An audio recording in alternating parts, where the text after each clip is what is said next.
Вот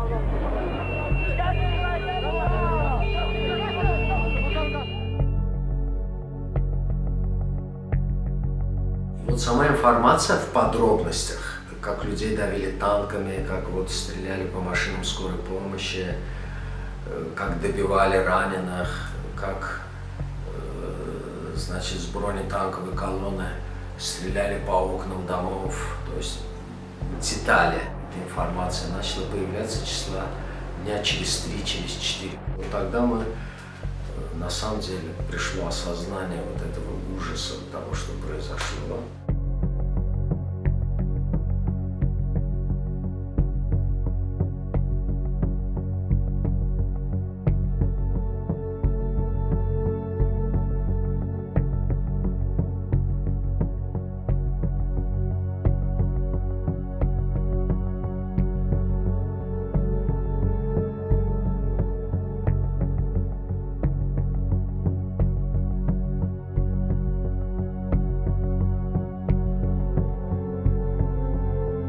Ходили вот по улицам эти толпы людей, которые, может быть, выискивали тех, кто не успел уехать. Они не ставили целью советские войска взять под контроль весь город, так как это потом преподносилось, что в целях защиты армянского населения.